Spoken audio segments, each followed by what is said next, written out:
Welcome to the Living the Dream podcast with Curveball. If you believe, you can achieve.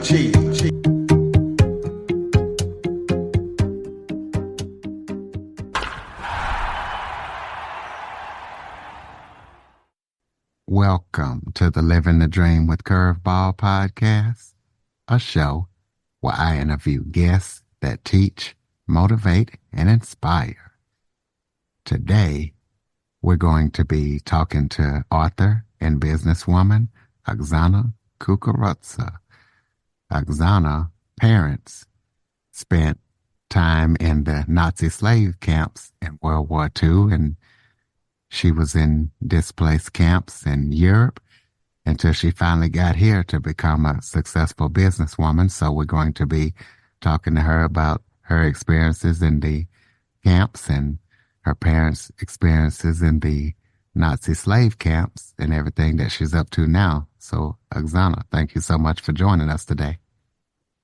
Hi, Curtis. So glad to be here, and thank you very much for having me. Well, we're definitely glad to have you. Why don't you start off by telling everybody a little bit about yourself? Sure, I would be happy to. So just to let your audiences know, I was actually born and raised in the United States. So I didn't spend time in the displaced person camps after World War II. However, I do have older siblings who did. So just to let your audiences know, I'm the youngest of 12 children. And so my parents had 6 children in Germany, in the displaced person camps, as well as in apartments in and around Germany. And then when they were able to immigrate to the United States, they had an additional 6 children here in the United States. And I'm the last of them. I was born and raised in Rochester, New York, where all of my siblings grew up. But prior to that, my parents have a very sad story of being either duped or kidnapped. My mother was duped through propaganda. My father was just deported and kidnapped to Nazi Germany from their homes in Western Ukraine, which at the time in the late 30s and early 40s were a part of Poland until the Nazis invaded. And they spent their entire time during the war in these forced labor camps, which, for all intents and purposes, were slave camps. They were a little bit nicer and better than concentration camps, but they were forced to work 12-hour days. They couldn't go home. They couldn't write their families, see their families, and they were barely paid. Many people don't realize that, many people know about the Nazi master race theory that had Jews and Roma and homosexuals and handicapped kind of at the bottom, considered, parasites for extermination. But one rung up from that were Eastern Europeans and Slavs, like my parents, who are Ukrainian. And basically the Nazis considered Slavs to be their slave race. And once they were done working, their plan was to eventually exterminate them once they had gotten through the Jews and the Romans. So my parents had very traumatic beginnings in their lives because they were there when they were teenagers. My mother went there at 17 years old, and somehow they found a way to survive and find themselves in the United States and raise a family. And I was able, with their help and support, to be one of the few of the 12 of us who was able to go to college, leave home and go to school in Boston. And I was able to travel the world, become a public accountant and a management consultant. And now I'm 52 years old. Ukraine's been invaded by Russia. By what I see as a dictator and an authoritarian, Vladimir Putin, not much better than Adolf Hitler and the Nazis. And I feel like it's my time to educate the world about and remind all of us about what happened in World War II and just how easily an authoritative leader, with, ideas of grandiosity and looking at another people, in this case, the people, is less than compared to Russian people, and how we can easily find ourselves in a world. Well, I'd I like know that to. was a lot. Oh no, that's fine. And I'd like to apologize because I guess your bio was a little confusing. No, no, that's fine. I just wanted to, make sure that I wasn't suggesting that I had a personal experience that I didn't have. However, I do have older siblings that did spend some time, in those displaced person camps after the war, as well as my parents. I can, and I've done extensive research, so I can definitely talk more about labor camps, or the displaced person camps after the war. And I'm very passionate about this topic because of the war in Ukraine, and seeing the events that are happening, that the Russians are doing to Ukrainians, whether it's stealing their children, whether it's putting them into internment camps, torturing them, the bombings that are happening, and just the rhetoric and propaganda coming out of Russia suggesting that are not as good as Russians. It makes me feel like the same events are repeating themselves with what happened in World War II. And that's why I want to shine a light on my parents' past. So this way, we as a society here in America, in the United States, or even, in the West or throughout the whole world, realize that we as humans just keep, and not Absolutely. treating other people humane and Well, with respect. tell us how many Slavs were were were working in these camps. Yeah, so there were 13 million total people across Europe that were brought to Germany to work, and over 6 million of them were Slavs. And the laborers were treated very differently based upon their ethnicity. And it was very much a part of the Nazi master race theory, where if you were German or Aryan like, so let's say Scandinavian or British, or you were French, Western European, you were considered to be Germanic like. And so you were forced to work, but yet you were treated with the same conditions, as a German, and you were paid the same rates as Germans. The 6 million Slavs that included Poles, Slovaks, Ukrainians, Belarusians, Russians, when they were brought to Germany, they were treated very differently. They were often, under, lock and key with guards. They were separated into different camps, and their living and working conditions were really hard. In fact, I've read, Curtis, that it was about a 25% survival rate in these labors, which is deplorable, if you think about it. And these workers, over 6 million workers, many of them perished in the work that they did. And they did a bunch of different kinds of work. So some of them worked on farms.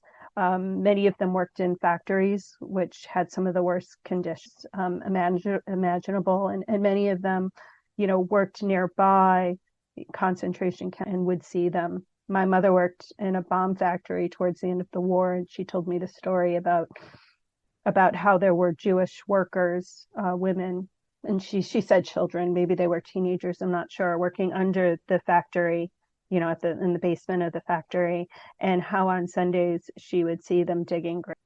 So the Wow, that's conditions were really rough, and many people know about what happened in the concentration camps. They've watched the films, they know about Auschwitz, Birkenau, and Dachau, and those camps, but most people don't know about these forced labor camps and don't know how badly millions and millions of people. And I feel like it's time, like their stories need to be told. okay. Well, another story that needs to be told is the last million refugees. So tell us who they are and why they're called that. Sure, I'd be happy to.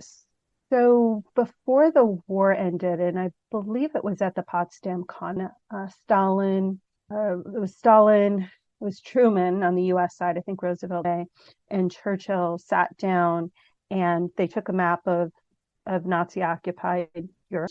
They separated it. And when the armies came through, especially in Germany, there were many parts of Germany that I didn't even realize were liberated by the US Army, but yet a few months later handed over to the Soviet because they had created this map before the invasion of Germany. And so these millions of workers that were liberated, many of them were very lucky. They were liberated in areas that were already, British, predetermined to be British, French, U.S. occupation zones.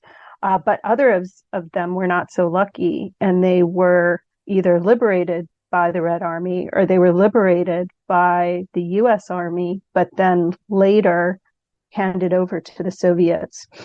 And these leaders amongst themselves decided that they would hand over the refugees, if their country of origin was, the Soviet Union or Poland or France. And they did this because the British and the French were very concerned about getting their citizens back after the war.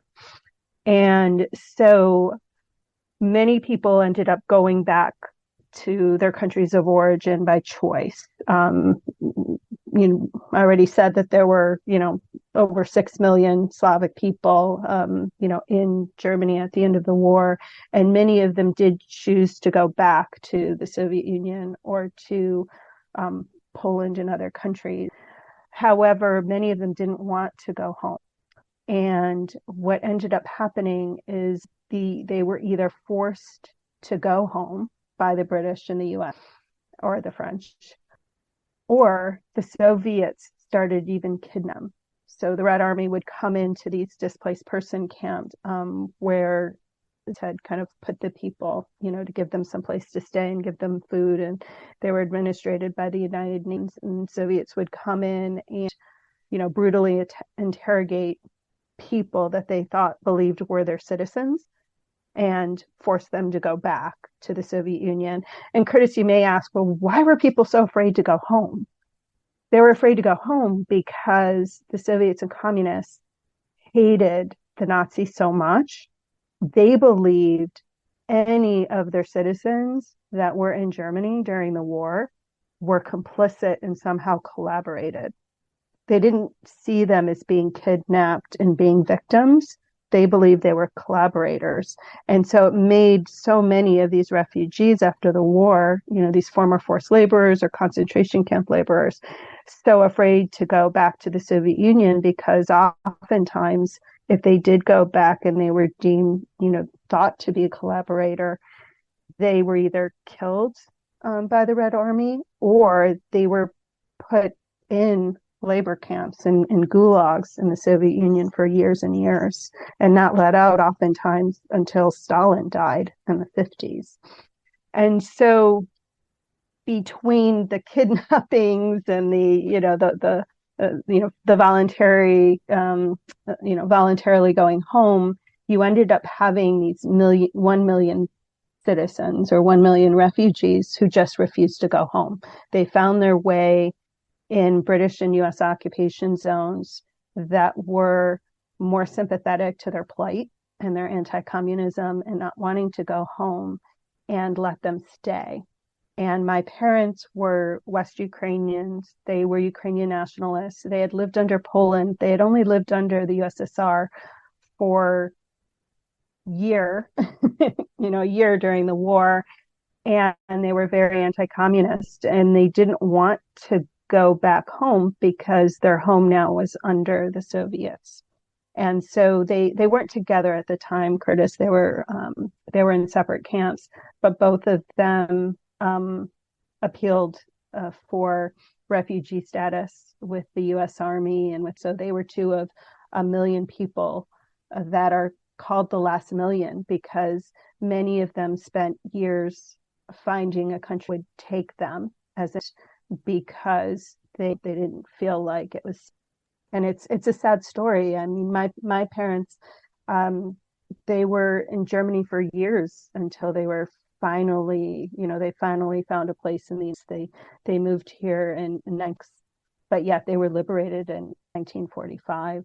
So they had 11 years in Europe displaced without a home. Okay, well, let's talk about Putin invading Ukraine. Why did he invade Ukraine, and why does he feel like that Ukraine is Russia? Sure, those are all interesting questions. I believe there's a number of reasons why Putin invaded Ukraine. One is that since Ukraine has been an independent country, and that was in 1991, so over 30 years, well, it hasn't been a perfect democracy. There's a lot of corruption in Ukraine. However, it has been. There are multiple parties, political parties, and they've had 6 different presidents in their over 30 years of history, and they want to look westward. And all of this is very threatening to someone like Vladimir Putin, who effectively an authoritarian leader, has a dictatorship, doesn't have real elections, like what happens in Ukraine, and is basically clamped down on any kind of dissent or freedom of speech or freedom of expression.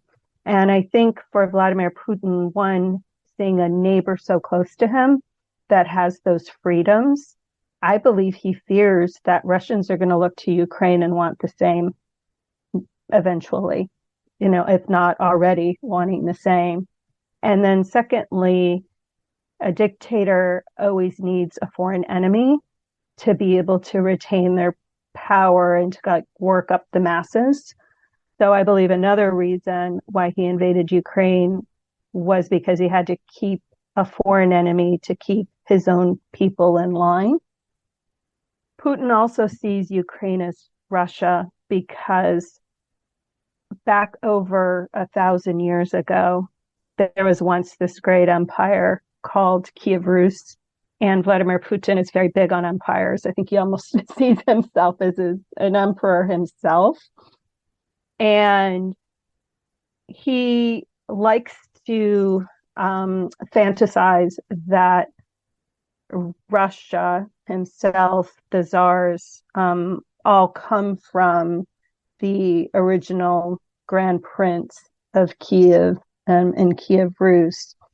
And if Kiev is the capital of a country called Ukraine and not Russia, it's very hard for Russians or even Vladimir Putin to say, we are the descendants of Kiev Rus.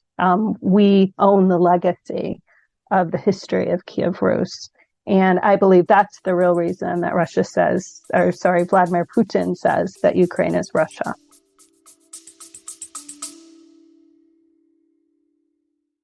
Okay, everybody, it's Michael E. Cullen II. And I'm Sesame and Carta from the All Too Real 2 podcast. We're passionate about movies, TV, and pretty much all things pop culture. Dive into the chaos of failed sitcoms, direct-to-video sequels, and the quirky realms of cinema and TV. Join us every Thursday for your dose of All Too Real 2 entertainment. We'll guide you through debates like whether Howard the Duck qualifies as a superhero. Ponder if Larry the Cable Guy could be the new Rock or Schwarzenegger. Discover if some shows and movies should have stayed in the cutting room. Ever heard of a sitcom featuring that dictator with the funny mustache? Well, we watched it. We're dedicated to unraveling the peculiarities of pop culture, sometimes with awesome guests. So, if you're into the eccentric world of pop culture, listen and subscribe to All Too Real 2. Available wherever you find podcasts and on Age of Radio.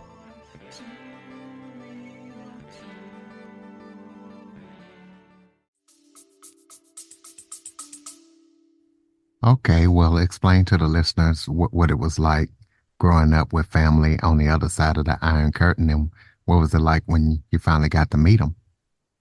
Sure. That was an interesting time. It's almost unbelievable that only 30 or 40 years ago, we couldn't call people on the other side of the world, or have conversations with them.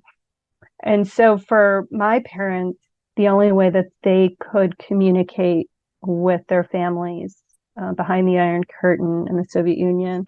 And for my mother, that was her older sister, as well as her two half brothers. For my father, it was his younger brother. And the only way that they were able to communicate was through letters and packages. And for my parents, they were very close to their family, to their siblings. And for them, they felt it was very important to help support them in the Soviet Union.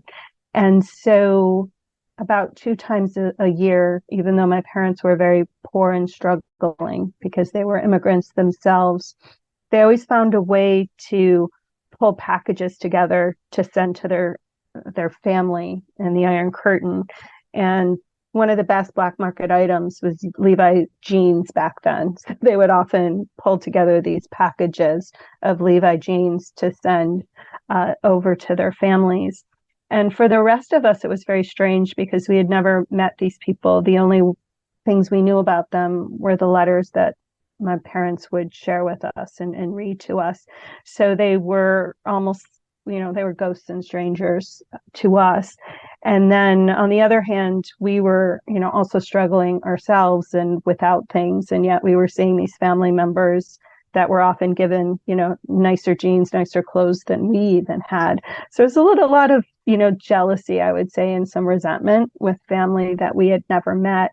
And so when I had the opportunity in my 20s to move to Ukraine for work, I did public accounting there and lived in Kyiv. I did some work in the West and had the opportunity to meet my relatives there and even bring my mother over so that she could help introduce us. And it was interesting. It was like meeting strangers, I have to say, strangers that look like you, which is interesting. But over time, when we got to know each other, those boundaries were broken.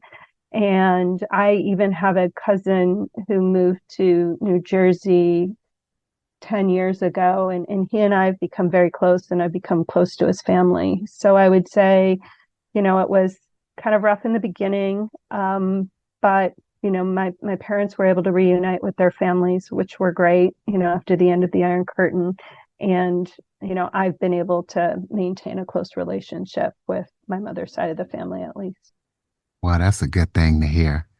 How do you feel like Ukraine has developed such a resiliency to fight back against a richer adversary, a bigger adversary like Russia? Yeah, I think for Ukraine, many people believe that Ukraine means borderland. And if you learn anything about Ukrainian history, Ukrainians have been in the middle. After the destruction of Kiev Rus by the Mongols, Ukraine is really in the middle of great powers, whether it was the Polish-Lithuanian Empire, or Commonwealth that was called, or the German Empire, the Austro-Hungarian Empire, the Russian Empire. And so for hundreds of years, it's been dominated by other foreign powers. However, since 1991, for over 30 years, they found freedom, and they have memories of the atrocities that they had to face under the domination of these foreign powers. And they have felt what freedom is like, and having their own independence, being able to set their own course and their own future. And I believe they don't want to give it up. And that's why they're so resilient and they're fighting so hard. And we're seeing them as, almost like David to a Goliath, taking on such a huge country with, mass stockpiles of weapons and men, and they're holding their own. And it's been an amazing thing to watch over the past 2 years as a Ukrainian-American. And I just really hope that the West continues to support Ukraine so that they can maintain their independence and get their land back. Well, tell the listeners about your book. Tell us what we can expect when we read it, and tell us where we can get it. Sure. So I'm in the midst of rewriting parts of it. I am working with a literary agent who believes that a number of publishers will be interested in it. In fact, there's already one that's interested in it, but we're going to look for some others as well.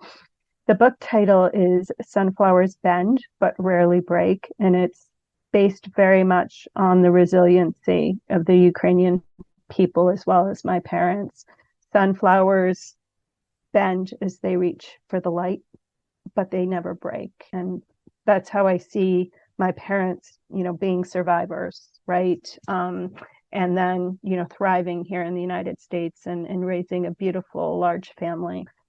The book will be very much focused on the experience that both my parents had separately as forced laborers. So I'll take you on a journey from the moment they moved to Nazi Germany, what happened to them as forced laborers, and then most importantly, how they both fought to find liberation with the United States and the U.S. occupation zones. Okay. Well, let us know about any current or upcoming projects that you're working on that we need to be aware of.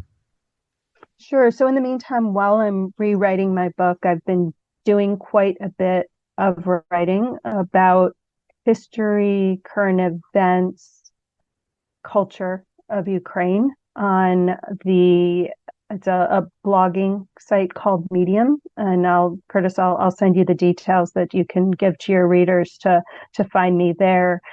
I also write little, I would say, articles that will give some insight into the book as well, and write about the forced labor experience. So this way, readers don't have to wait until my book comes out. They can learn more about this topic as I'm writing it and in the process of being published.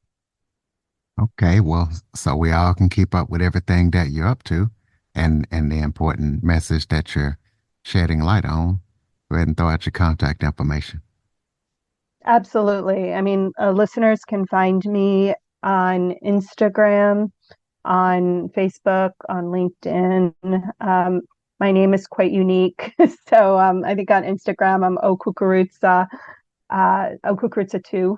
So very easy to find on all of those social media sites. And I also have a book landing page. So if your audience is interested in downloading that first chapter for free, it's www.sunflowersrarelybreak.com. All right, ladies and gentlemen, so please go check her out. Close us out with some final thoughts. Maybe if there was something I forgot to touch on that you would like to talk about, or just any final thoughts you have for the listeners. I do have one. And Curtis, I don't know if you mind, we didn't talk about it before, but I do have a call to action. One of the things that I've been doing, go right ahead. One of the things I've been doing as a Ukrainian-American, I feel very strongly that it is in the United States' best interest to support Ukraine because of the risk of what China might do to Taiwan, what Iran might do in the Middle East if we allow Vladimir Putin to hold the world hostage with his nuclear weapons and just take over countries that don't belong to him. And so I've become quite an activist, in October, I was even on Capitol Hill doing some volunteer lobbying on behalf of Ukraine again in April. And I ask any of your listeners, they also believe the United States' role to support countries who want freedom and to please reach out to your representatives and tell them to pass this aid bill and support Ukraine, support countries that You have it, ladies and gentlemen. Sunflowersrarelybreak.com. Please go check it out. Follow, rate, review, share this episode to as many people as possible, and listen to Oksana's call to action. And if you know of anybody else that can benefit or can help with her call of action or can check out her book and support everything that she's up to, follow, rate, review, share this episode to as many people as possible. If you have any guest or suggestion topics, cjackson102@cox.net is the place to send them. As always, thank you for listening and supporting the show. And Oksana, thank you for having so much bravery and being courageous and joining us and sharing your story. Thank you so much, Curtis, for having me. I really appreciate you having me on and supporting me in this call to action. It's very close to my heart. For more information on the Living the Dream podcast, visit www.djcurveball.com. Until next time, stay focused on living the dream.